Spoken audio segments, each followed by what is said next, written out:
Hi guys, I'm Charlotte.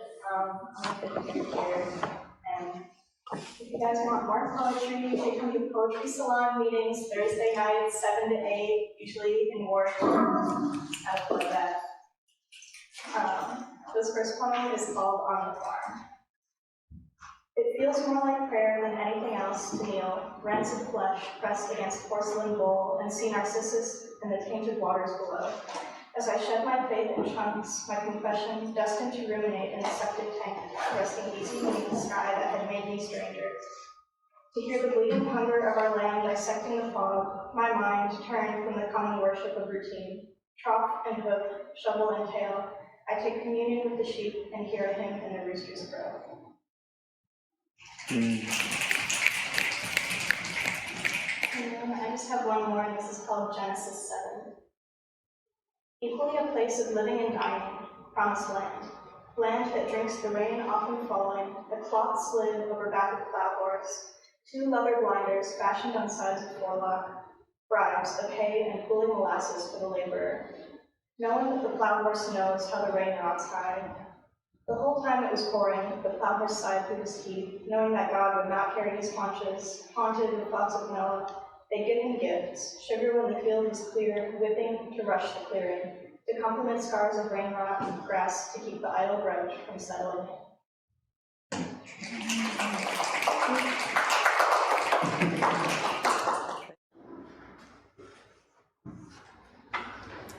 Okay, I have 2 poems tonight. The first one is War of the Brenton Succession, footnoted. Number 1. The year is 1341, and 3 Jeans walk into a bar. 2. 4th Jean is sitting in the footnote and is the only reason they've taken so long to get there. The first Jean on the scene is willing to acquire the bar through all means necessary, setting fire to pyres of tapestries and age-old wine and cheap whiskeys. Her husband is dead, and she has nothing to lose but everything. The second Jean says she's the heir to this bare-bones bar and tries to trust her husband to see it through, but there he is, pissed drunk and passed out on the side, but it's not like she even needed him in the first place, it's her place. Somewhere in the mess, the third Jean's husband is killed by the second Jean's husband, so she slaps on red lipstick and a black slip and joins the first Jean in burning the ship. For 25 years, these ladies brawl, feasting on fears with blood in their teeth and in their nails and in their hair. Incredibly, the women all live while fighting like hell. 3. Let's not forget our 5th Jean, Joan of Arc, and the only one you've probably heard of, which is probably why the whole thing is footnoted and slipped into the margins of chronicles once the men are unceremoniously dropped from the bar.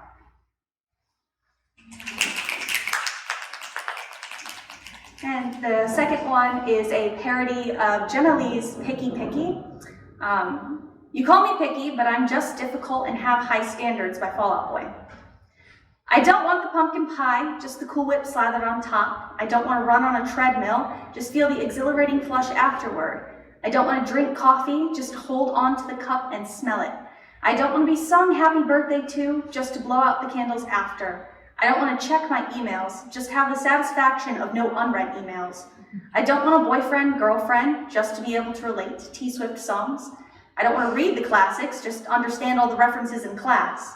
I don't want tragedy to befall me, just be assured that I would handle it bravely. I don't want to live my life in academics, just have access to academic articles. I don't want a boyfriend, girlfriend, just an excuse to buy full-price Valentine's candy. I don't want to be rich and famous, just be friends with the rich and famous. I don't want to lose any weight, just fit into whatever clothes I try on. I don't want to come up with my own metaphors, just steal the imagery from Fall Out Boy albums. I don't want to come up with my own imagery, just steal the metaphors from Fall Out Boy albums.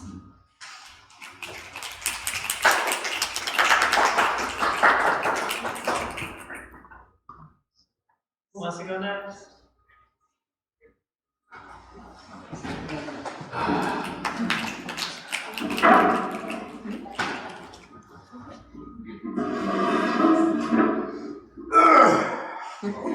Sorry. No, you're so real for that. Hi, I'm seckou. I'm a 3rd year creative writing major. And I got a few poems for you guys today. They aren't too long, and if I stumble over them, forgive me, because I definitely wrote all these in the summer and haven't edited them since. So, this first one is called Then There Were Two. Then there were two. For autumn came, and the rest of the bunch bit the branch adieu. Freckled and soft, the greenish-yellow fronds withstood September winds. Holding on in half-hearted harmony, billion-dollar smiles replaced with $1,000 grins. Winter arrived, and with it came the withering of one leaf's will. Its blade, now rosy red, crackly, and thorny, prickling the other leaf in any chance it could. One hoped to stay steadfast till March, clinging on to the bow with no signs of letting go. The other, red, thorny, no-hearted, and no harmony. It took one January wind to call for the descent, gliding down to join the rest who'd given up. Then there were one.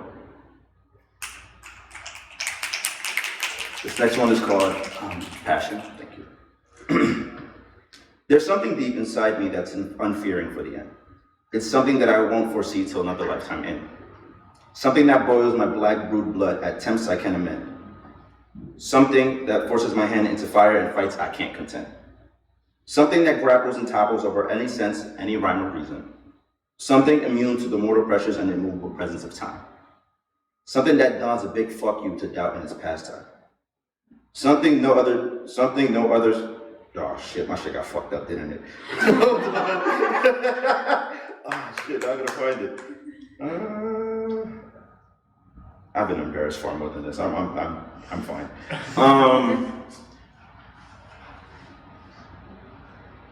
Jesus, that got fucked up. Whatever, y'all got that one. That was cool, nice. I got two more.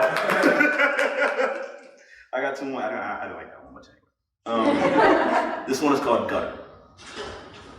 Like a thunderstorm in mid-August, he seldom comes around, but always steals a song. His presence warrants a warm smile, warm tone too. A being that has only brought you lightning and has done the unthinkable in the midst. Time and again has struck you when it hurts. My igneous surface proved your shoulders to lean against as you brewed seas from your ducts time and again. Your mouth took form of the roundest peaks, and your mug drooped low like your morning coffee has spilled. In turn, I've used my shirt, my skin as a rag, sopping with Arabica as your peak became valley. I've happened to reap all that you've sown, and yet I sit aback, discerning your outlasting adoration of one who's made you weep rivers. This last one is less sad, it's called Watts. Every intricate finger of yours, I track them as they trace around my canvas, leaving behind imaginary strokes stroked with little intent. You never meant to send shockwaves across the surface, glide your brush so perfectly, smooth to the touch and sight as well. Your handles bend at its midpoints, long enough to wrap around my canvas. They clasp together and grace the nape of my neck, tight. Hindsight insists not tight enough. Your bristles hold a fiery red-orange that follows as you evenly coat my shoulders, then blades, then spine, ribs, hips. Finally, your bristles kiss mine, a match lighting up another. An artwork is only as good as its artist, so I hope you know you left a masterpiece when every intricate finger of yours traced around my canvas, leaving behind imaginary strokes stroked with little intent. Thank you.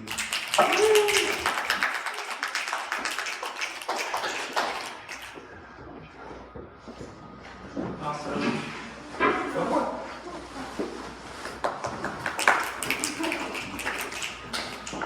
Hi. Oh my gosh, I got like a hug service. Hello, I'm Megan. I'm a second year. I use she or they pronouns.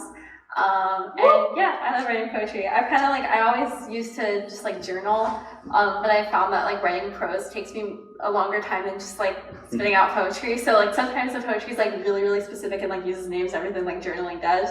But these are all like kind of more general ones, and they're all from like kind of different periods in my life. Okay, so the first one is called May 1st. The green trees are confused, for snow gently falls on their freshest buds, while the wind blows a cold breeze that frightens small creatures that once traveled in bustling clouds. The rain falls like the tears trapped in my eyes when I heard music playing I know you would have loved. Regret is a plague that moves silently as the newest blades of grass turn a faded yellow. Fresh beginnings do not start instantly. New leaves grow, then die, and grow again. The snow rests on the ground until it melts, only for it to come again when spring birds sing.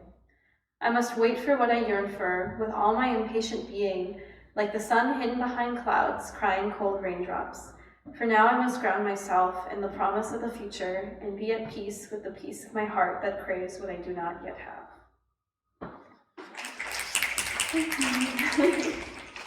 The second one is, these next two ones were both written at Bjork London, but two different Bjork London trips. It's called A Starless Sky. A sky once filled with stars is now a blanket, engulfing the shore in darkness. The moon obscured, the only figures I see are white caps of waves. 1 year ago, I rested on the stones and laughed, the endless potential of life renewed by the glow of the stars and moon reflected on my new friends' smiles. I merely blink and I am taken to this empty night with the hum of soft waves and memories flooding back. I feel his voice on my neck, his fingers in my hair, his arm around my shoulder, and I throw stones into the darkness, my shout echoing across the surface of the disillusioned depths of water. 1 year ago, my voice sang for him and my body yearned to be held. 1 year later, I hold my arms tight, refusing to let another grasp them. The quiet now holds me gently on this shore of sorrow as the darkness mourns with me.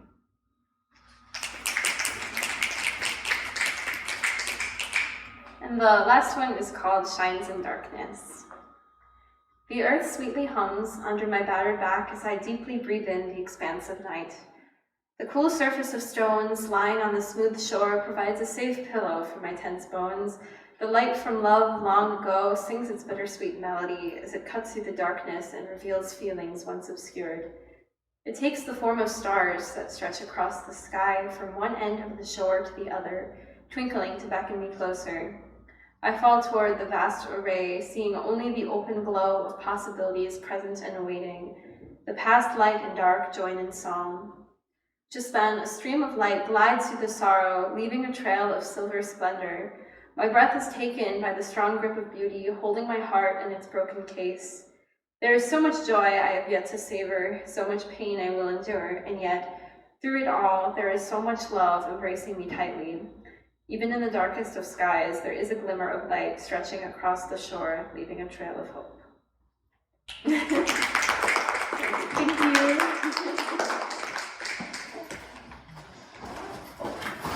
Am I the only one left? Oh, come on. Do you want to go first? Asher wants to finish us out. Asher says, I've got a showstopper. Asher says my last name is ZU and I'm used to it. Fair enough. Zukoski. Yeah, I have just one poem today, actually. It's called Intake Survey. I wrote it last year. It's based loosely off of a different poem called Incident Report.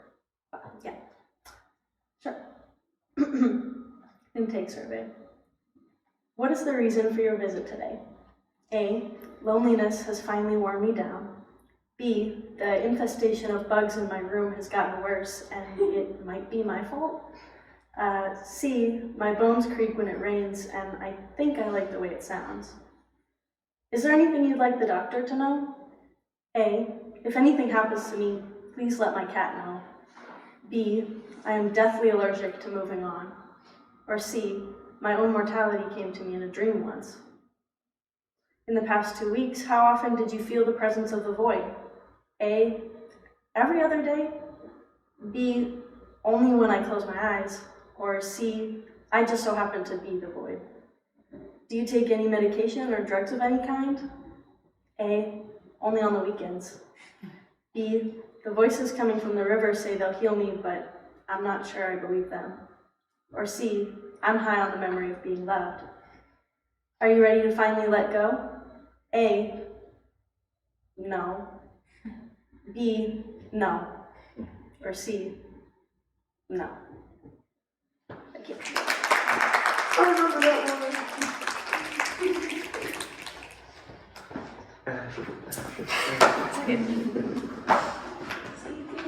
RZ. Yeah. It's cool to be to Z.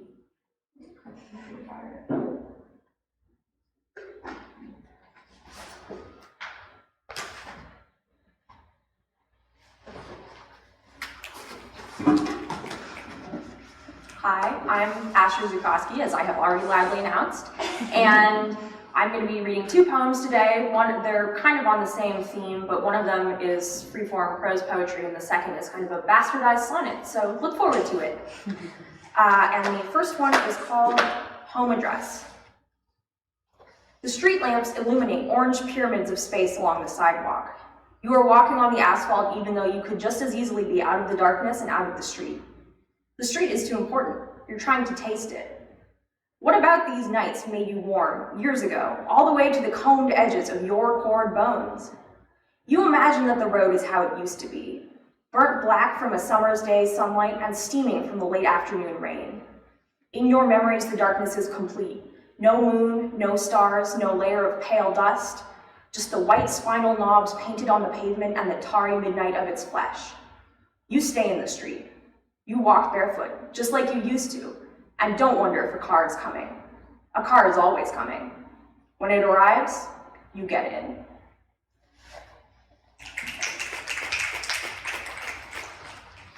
And the second one, if I can get it to display properly, is called Awake at Night, and it is the bastardized sonnet.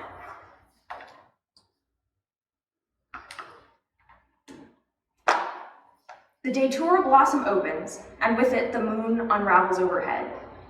They are 2 white faces cast silver against the blue darkness of the garden bed. You bend down to touch it, and your hand comes away coated with metallic dust. Above, below, the flower reaches up and the moon comes down to meet it. 2 pale, perfect reflections, aglow with something else's light. Moonflower, night bloom. Petals wrinkled like the creases of your palm, and edges fading to anemic purple like your numb fingers. Air wet with lemon balm. Sky misty with stars, steps crushed into clover. You know that when the sun rises, it's all over. Thank you.